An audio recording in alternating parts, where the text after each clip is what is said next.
Umuntu azaza zaqini gadle izinto zesintu nanku lokudla kwesintu kuyakhulunywa ukuthi dlanini ukudla kwesintu. Imikhuhlane lesikhona ingena ngezinto ezingayisizo zethu. Amachukela lawa amafutha lawa angena ngezinto ezingayisizo zethu.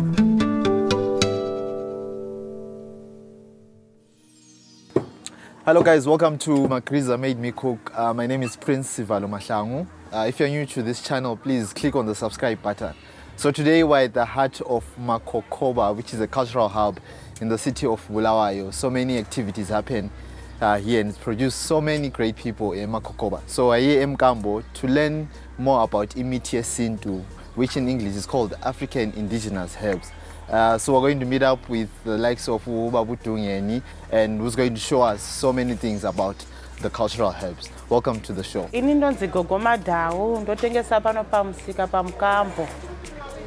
Mshonga yatinoshandisa pano yakawanda izvirapwa zvose zvinorapa vanhu kurwara, vane mimvuri vada kugezewa, vanorwara nevembereko, nevane masare, nevanoda kuchikwa, nevanoda kudziswa miri, zvese tinazvo pano, nevanhu vana baba yokumwa tinayo panapa yokumwa, nana mai vanoda zvokumwa tinayo pano yokumwa, nezvese zvakawanda zvatinazvo panapa zvokuti nyangwe kurapa tinongovaudzawo kuti aenda kumboita zvakati. Tine zvevasikana, vakomana, tinayo mishongo zvekutiwo vasikana vasungunikwe munyama dzavo, nevanakomana vakakura vasungunikwe munyama dzavo, zviri kwese kunana baba nana mai. Mina kakulo kuningi engakukhuluma nanku kuqedile ugogomadao. Lapha sikhala ngokuthi isintu kasisekho, usiko lethu sesaluqeda. Abantwana bakhathesi ungamtshela ngesihlahla uyakutshela ukuthi siyababa. Ukuthi umuntu azaza zaqini gadle izinto zesintu nanku lokudla kwesintu kuyakhulunywa ukuthi dlanini ukudla kwesintu. Imikhuhlane lesikhona ingena ngezinto ezingayisizo zethu. Amachukela lawa amafutha lawa angena ngezinto ezingayisizo zethu. Asisafuni abantu bethu ukuthi bedle imfushwa lathi thina abazali yithi esibaphambanisayo. Ngoba umntwana engathi into yababa nyathi yababa kayichiyi. Ngoba iphilisi lelana ngesikhiwa kuthiwa lama after effects. Khangela inini izihlahla zethu lezi. Abaningi abantu bethu 50 or 30 years abasoze beyifike. Ngoba kabasafuni ukubamba into zona lezi. Ngingathi geza ngalokho uyantshela ukuthi kuyanuka isepiye ngayo. Kodwa ikhona isepi enukayo enukela mina yena ingamnukeli. So igeneration yethu leyi angazi ukuthi abanye abantu bethu lizizukulwane zethu zizayifika ngaphi. Ngoba inkani zikhona njengaseBhayibhelini ukuthi uNkulunkulu wathi lingabantu abalenkani. Kodwa usiko lisuku. Singaze senzeni isikhumba sethu asoze safa satshintsha sababomvu. Singabamnyama. Yeah, mina lapha eMkambo ibusiness yami ngiyahlanganisa kuningi. Ngilokubaza ngibazela abantu izinto zesintu ababezifuna ezingatholakaliyo. Like umuntu uyakwanisa ukuthi abuyethi ufuna indukele ekhanda lomuntu nje. So akulo omunye umuntu ongabenzela ngiyabancedisa konke ukuthi ngibabazela bayenzela zonke izinto ofuna indukele enyoka nyayenza. Anything okaba kufuneka ukubazwayo. Ngesigodo le design yakhe nyayenza idesign yakhe.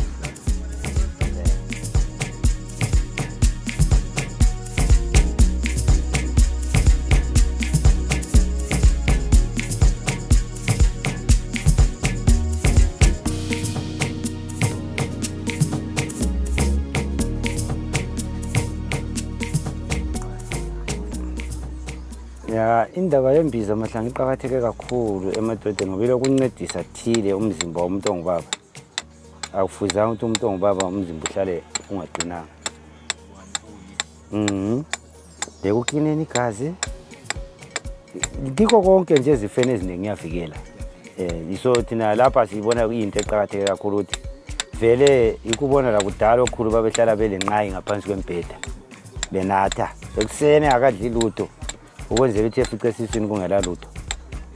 ukuze isebenze kuhle uklineke kuhle yona into eqhakathekileyo ungabona umuntu eyindoda esithi kazi into otwa imbizi angikwazi ukuthi uyangikwazi ukuthi waphuma umuthi wesintu umuhle ngento eyi1 uzahamba wona usiyathenga isikhaquthi wena lokho into enjengembiza ngithi ngokuqhakatheka kwayo wona usithi ngifuna ukuthi nathele inyongo kwaphana legazi abanye phela igazi liyashwetha emzimbeni ukunatha kwakwimbiza kwaphana kwakusenza ungezeleleni igazi ukuthi lona lihlale nje lihlambulukile kumbe ukuthi mina ngikhulela esintini angikwazi ubaba lami bephatha abantu esenza yonke into uhlupho lukhona ukuthi thina athesi abantu abethesi bazalayo abasazikhuleli bona bodwa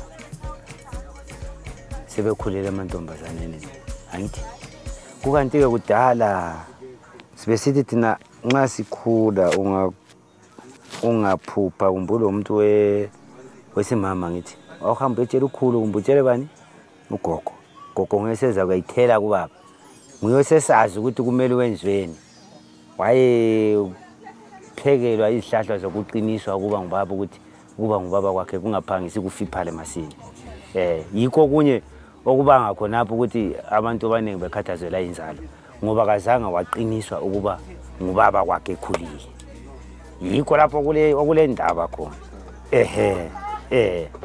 othi oyabenzwe njalo angiboni yes kuyenzakala sokusiya la ngesikhathi ukukhula komuntu kodwa hathi ukuthi uficane iage yethu umuntu esekhala ngokuthi kusela lutho abehlula amadodi uthethe enkambeni bo nansi indaba ayiwo ngujosina Sifana mphume ethangala amaphalabo abemphuma khona uvuma uyagabha ukhupha udenda loluyana lokuvala ukukhuluma njengoba namvale kanje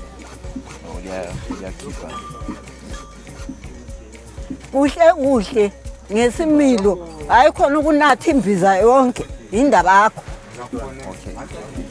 yiphi imithi gogo lapho elulayo lapho elithengisayo lentengo zayo ukuthi imali izihlahla zethu la kade sathengisa ngamadola eMelika lamadola awe-South Africa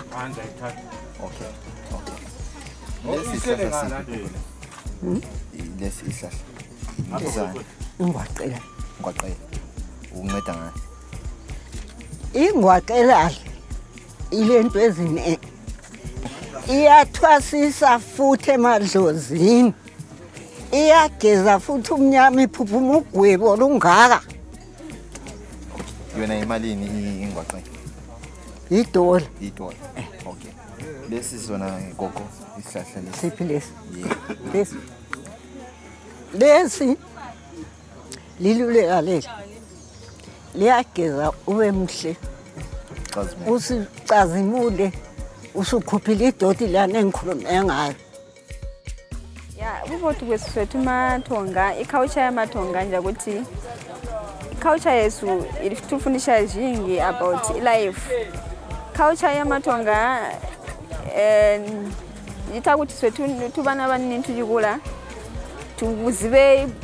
tuzibe about ibumi twaziba jingi mbulimbu batufundisha abamanene bamashanene bajindi abaya watubisha ukuthi tintwakomena twede tukhala bene abantu baphathi tukhale bene abana mbichu zozjala mungati kala life saka iculture yamathonga bulini swethu bujikula is very important kambo twafunda jingi about life history.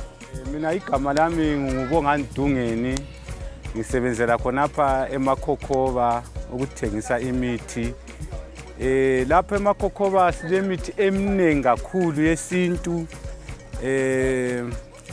singabali okwesintu kodwa sithengisa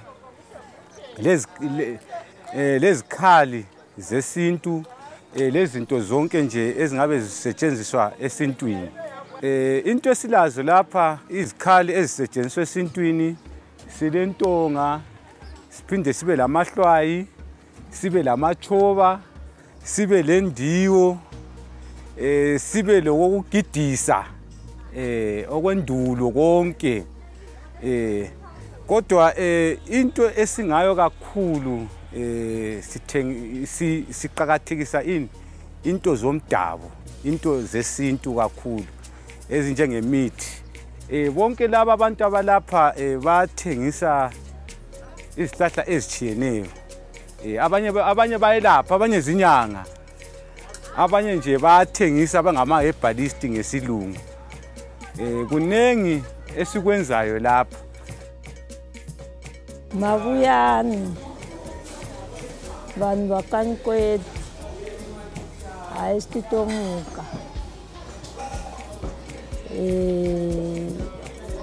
isikhala kanye asazi sibili ngikhulele khona bathi hayi ngathi sengihlale kakhulu engasikhulumi ngikhulele kondolwane uMatuwazi kodwa hayi ngathi siyangiphica entweni zokukhuluma ngaso ngemithi ngoba sengihlale kakhulu lamaNdebele ngoba lami lapha sengikhuluma isintu esokuthi khona abantu abasakwazi ukudla kwesintu sizwa ukugula lokho amaphilisi thina sikhula sasinathiswa isihaqa nomuthi wesihlabo kwakuyinduku zabafana because sasikuhlafunisha lokhwana ukuthi asikudle lokhu okuningi lokhu abaphilisi lawa hayi asengokwakwakathesi thina hayi sikhule vele sidliswa umgugudu sipeyitwa ngomganu la ngomgugudu lentolwane so yikho ukudla